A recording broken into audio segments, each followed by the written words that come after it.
Hello everybody, welcome from the Journey Museum and Learning Center. My name is Christine and I'm going to show you a fun project that you can do at home if you're really into archaeology. So here at the museum, we have a beautiful archaeology section and I love looking at the old pottery that we have here. And it's amazing to see that they have even broken ones that archaeologists were able to piece back together. So we actually did something like that at our summer camp. And I'm going to show you what we did at camp, and you can do it at home. So what you will need to begin with is a terracotta pot.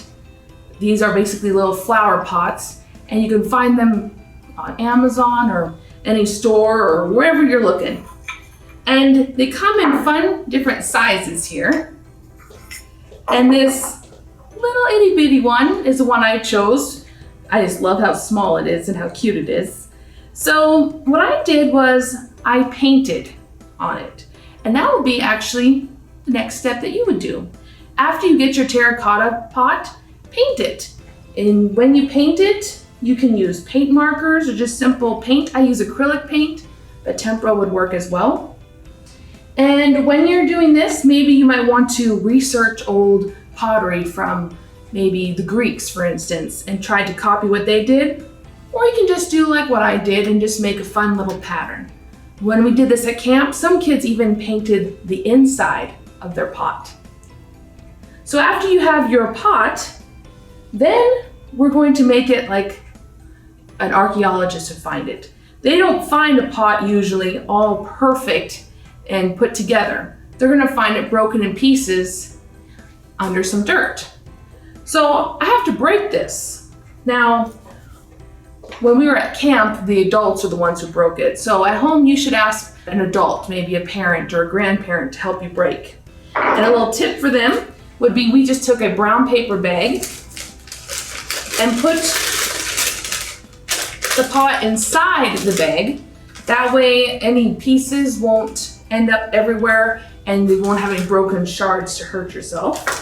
Then I just take a hammer and I just lightly tap it.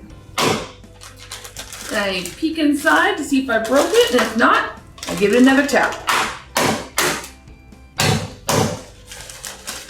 There we go. Takes a couple taps. And now I have all of these broken pieces.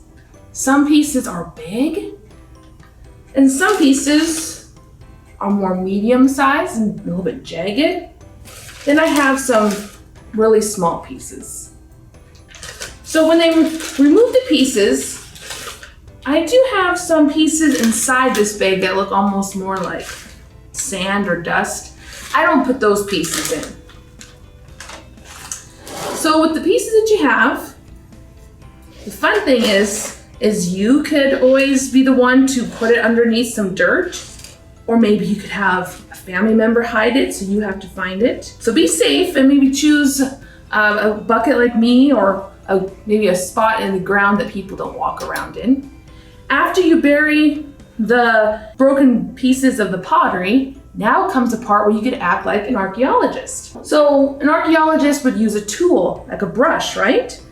Well, you can find just an old paintbrush. You don't need anything fancy. Maybe you have an old toothbrush that no one plans to use, or something like that. And then, just like an archaeologist, you can gently brush away the dirt until you find your pieces of pottery. Now again, it's fun to do with a friend. You can always try to find each other's pots. That's what we did at camp. So then you didn't know what it was supposed to look like. And when you find all the pieces, that's when you're going to do the next step, which is putting the pieces back together like a puzzle. So let me just grab some of the pieces out here. Now to put the pieces back together, you're going to just need some glue. Elmer's glue works just fine. You don't need anything special, and it's something hopefully you have around the house. But what we found is that putting the Elmer's glue directly on the pot can be hard, especially for little hands. So if you have just a little cup, Pour some of that glue inside the cup. Take a small paintbrush if you have one, and use that to delicately put on the pot. And when you put it together, just to let you know, when you put your pieces together, you are going to have to hold it together for at least 30 seconds, maybe closer to a minute, in order for it to stay together. Of course, mine's not going to because I didn't put glue on it.